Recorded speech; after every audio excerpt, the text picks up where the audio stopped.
What's happening, people, and welcome back to the channel. Today I'm going to be going through some more of my top Procreate tips for absolute beginners. Now, quick disclaimer, I have actually just been for my first session of tattoo laser removal today, so if you see my hand looking a bit swollen or red, that's all that is. On the back of that, if you guys have any experience with tattoo laser removal, make sure you let us know in the comments down below. I'd be really keen to know how much you thought it hurt and how long it took you to start seeing results. I am actually approaching 275 subscribers, so if you'd consider commenting, liking and subscribing on this video, it would mean the absolute world to us. Also, if you have any tips you think I should be adding to these videos, make sure to let us know in those comments down below and I'll get them put straight in the next video. That being said, let's get into it.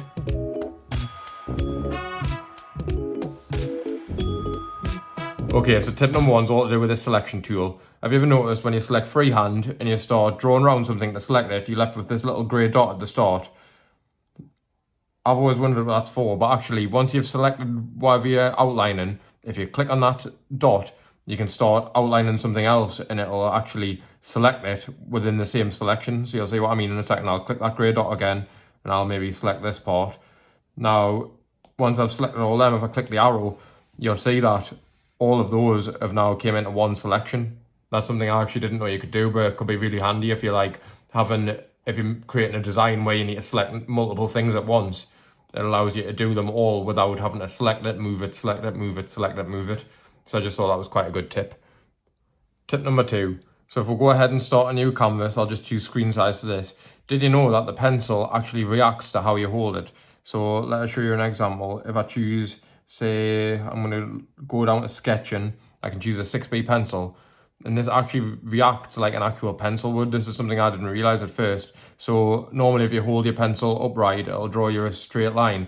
But you know, if you tilt your pencil on the side, you can actually start to use it as if it was the side of an actual real pencil.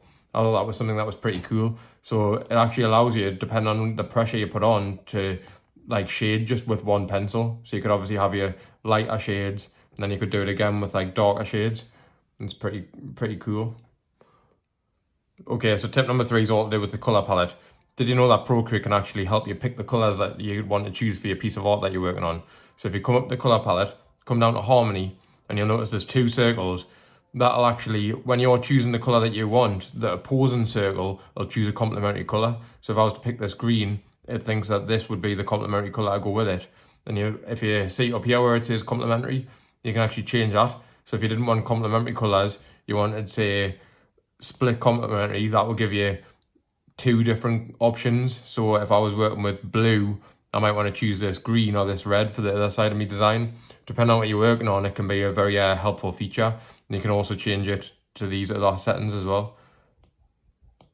It's just a good way to help you choose colours if you're having a bit of sort of artist block, you don't know what colours to go for. If you select this, it's going to give you a suggestion of what colour you could choose. Tip number 4. If you've been working on Procreate a little while, you'll have noticed sometimes when you resize an object, you can be given a pixelated edge if you make it quite a bit bigger. A good way to help avoid this, or at least lessen that effect, is when you resize it, if you come down to here, and it would normally be set to nearest neighbor or bilinear, but if you set it to bicubic, it's a much better option, and you'll see you can make it a lot bigger without having too much of a jagged edge. Like if that was set at one of the other settings, you'd see each individual pixel as you got towards the edges of the design. So yeah, definitely set it to bicubic whenever you're resizing an object. Tip number 5. By now, I'm sure you all know that by choosing the select tool and then clicking on the little arrow, you can move your design in any direction that you choose. But sometimes if you're working on something a bit more delicate, it can be hard to move it just a little bit by using your hand. But did you know that rather than swiping around to move it, if you just tap on the screen, it moves it by a tiny little bit each time. So you can get that to the exact position you would want it to be in. Tip number 6. Did you know that you could turn Procreate into a digital sketchbook? If you come up with the wrench tool and come down to canvas and turn on page assist, you get this little bar at the bottom. Now you'll see here, you can click new page and that'll allow you to add as many pages as you want. So it's basically like a digital sketchbook. So you can do your design on each page and then you can flick back through your designs however you want. So it just allows you to have all them pages on one layer as if it's literally a sketchbook. This next tip's for all me lefties out there. Obviously you've got this bar here, which you can, if you choose to, you can move up and down by swiping in from the left and moving it up and down. But obviously if you're drawing with your left hand, it might be better for you to have this bar on the other side of the screen.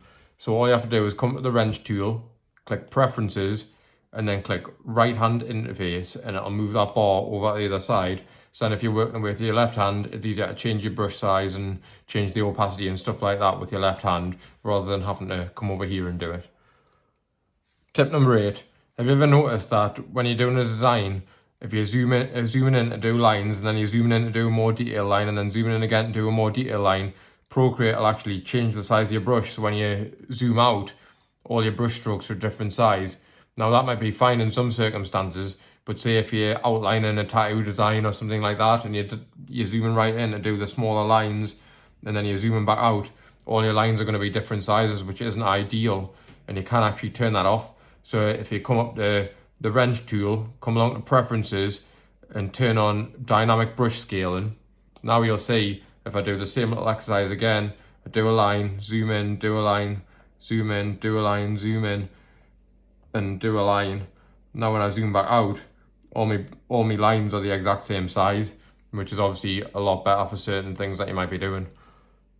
Tip number 9. This is another one to do with brushes, but it's just to make your life easier while using Procreate. Have you ever noticed that you can be working away with loads of different brushes and it's hard to find the brush you are looking for essentially? Well, one way you can do it, if you come up here and click recent, it'll show you all the brushes you've been using over the past however long.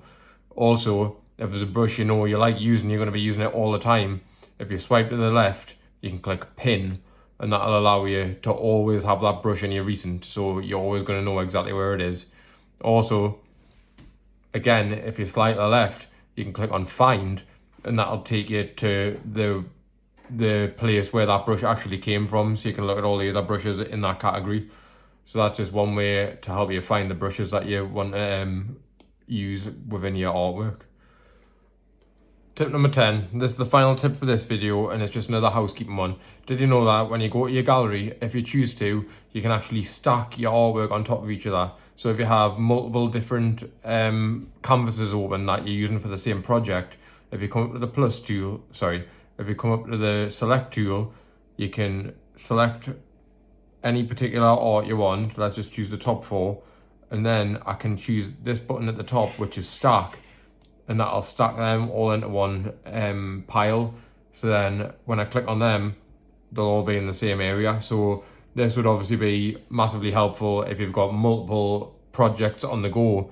Each project has multiple canvases, then you can have them all in their own stack, just as a way to keep them organized and so that you can go through them a lot easier. That's all for this video, guys. I really hope you have took some value from it, and it's give you some tips you can take away and use in your own Procreate artwork. Like I said earlier on in the video, I hugely appreciate a like, a comment, or even a subscribe. It massively helps the channel to grow, and obviously it'll also help you stay up to date with all the videos that I make. Also, as I said earlier on in the video, if you guys have any tips you think I should be adding in these videos, let us know in them comments down below, and I'll get them straight in the next video. That being said, thanks for watching, and I'll see you all in the next one. Cheers.